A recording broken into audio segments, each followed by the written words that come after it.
how important is the bus service to the island's environment? Clearly, it's an important part of moving people around the island, and moving people around is something that has to happen. If you can't do it by bus, people have to find other ways of doing it.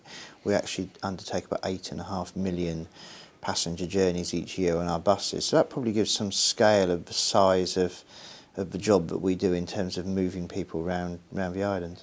And what savings are there in, say, in carbon emissions by getting people on the bus compared to travelling around in cars? It's pretty big. I think the average is about 1.7 tonnes per year per car, and in fact our car scrappage scheme that we've been running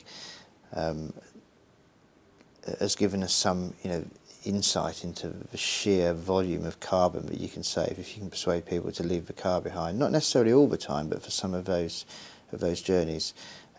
Most of the time our buses are running anyway, and if all we're doing is filling up extra seats that would otherwise be empty, then clearly there's a big advantage in environmental terms to filling those buses up. So how new is your fleet and how efficient is it? The public bus fleet, the oldest of our vehicles are 8 years old, and they all meet at least the Euro 3 engine standard. So our green bus fleet is one of the cleanest in the UK. We put 28 new Scania double-deckers in, and we've brought in some other nearly new ones as well. So they're not just all green now, but they're all accessible as well. So we've got a very modern fleet in terms of our bus fleet. What's the thinking behind the messages you put on the back of buses and the Island Thinkers campaign? It's part of a sort of soft message about getting people thinking about the environment and about thinking about buses and travelling. There's a lot of evidence that if you can get people to sort of break through the psychological barrier of using the bus use will go up. And really trying to say to people, there are members of our community who support the bus, who use the bus. It's not a last resort at all, but it's a very viable way of getting around in a number of circumstances. As a company, what steps do you take to minimise your environmental impact? We produce each year, our group, the Go Ahead group, and as part of that Vectis, we have to produce a report each year which outlines all the things that we've done in terms of the environment, our social and community responsibilities. We cut our fuel usage on buildings by 16% the previous year to this. We're now working on water reduction. So we take it very, very seriously. We've won a few awards for environmental action that we've taken. So we're not really sitting here saying we're environmental because people get on our buses, but we're also very committed to actually making our own operation as sustainable as we can, and with the odd things sort of put on top of that as well, things like the really green car scrappage scheme, where anyone on the island can turn up, bring us their car, and as long as it's got some MOT on it and they can drive it to us, we will exchange it for up to a year's free travel on our buses. So effectively, it's a way out of car ownership for people, and the benefit to us is that it allows people to test the bus. All the evidence suggests that if people actually use the bus, they like what they see, and they'll carry on using it for the years to come. How successful has that scheme been so far? We started in October and we've scrapped so far 44 vehicles on the island. We said we'd run it for a year in the first instance, and there's no reason not to run it. We're very happy with those figures at the moment. They exceeded all our expectations of what we would achieve with it. We've covered the start of a Chale community project, which we know you're involved with. What is the new fare scheme you've implemented with Chale?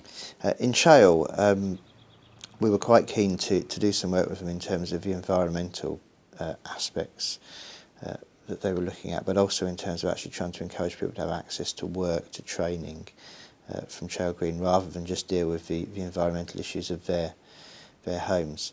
And we've put a couple of extra services in at critical times, but we also reduced the fare for people from Chale to £1 each way. And in a way it's designed to stimulate demand. It's also designed to show what sort of increase in passenger journeys there are when fares fall, and actually to demonstrate that it's not always a commercial viability to reduce fares, even though we can get more people travelling. What is, in your view, the way to get more people out of their cars and onto buses? I think there are two aspects to it. One is to actually get people to try buses, to make the offer to them, to let them know how much it is. and how, what the real benefits of it are. If you look at the AA or the RAC, they all produce the cost of running a car for a year, and it's probably quite frightening. People who use a car don't tend to know how much it costs to travel on our network if you have a pass that lasts 30, 90 or even 7 days. But in addition to that, it really isn't just about price, it is about frequency and the convenience. We run a very different network of bus services to what we did 5 years ago. It's now about high frequency, fast, reliable services that run across a long expanse of the day, decent quality buses. And so that makes a big difference to, and actually frequency is the thing which drives most people towards us. The difficult bit of it though is actually persuading people to get on buses. On the other hand, of course, there are things which others can do. To a certain extent, some of it is about understanding more about how, as a community, we can, if not reduce, at least make static car usage. We simply can't sustain more and more cars. If you look at Newport, however many people want to drive into Newport, there's clearly a finite number of people who can drive in the morning and the afternoon and find a parking space without tarmacking the whole of Newport or bringing it to a standstill. So the development of different parking policies within Newport, the increase in the parking permit is obviously part of that. I suspect we'll have more residents-only parking schemes across these towns as the years go on.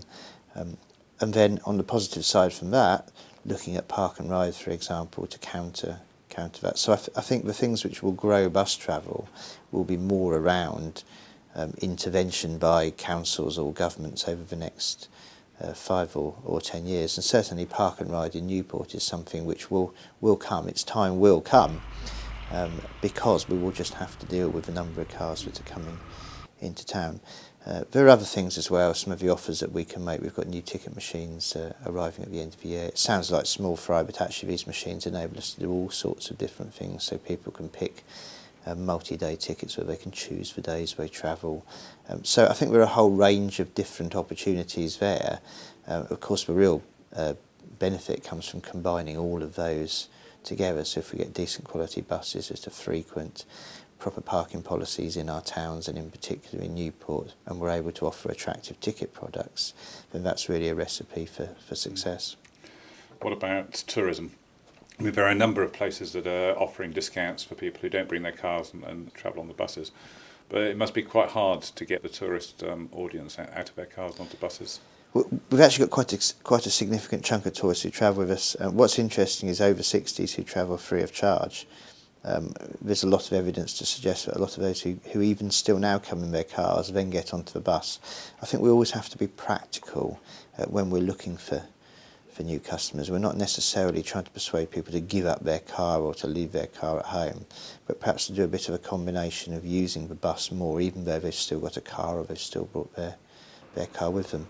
At the same time, obviously, how we market to those people is important. How we market to families, for example, with our family tickets is really important to us. And so, there are a whole variety of things which I think will help us to do that. The simple reality is if population is growing and car ownership is growing, at some point it's got to stop, isn't it?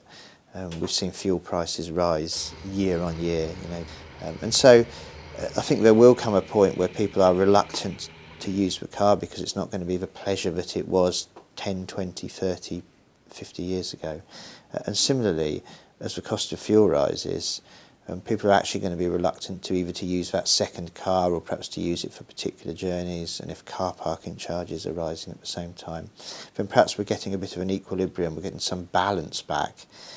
Because I think one of the big criticisms of certainly the past 20 years is that perhaps people who use a car haven't had to pay the real cost of the use of that car, particularly in environmental terms. So I think we are, for a variety of reasons, going to see more people using the bus or carrying on using the bus.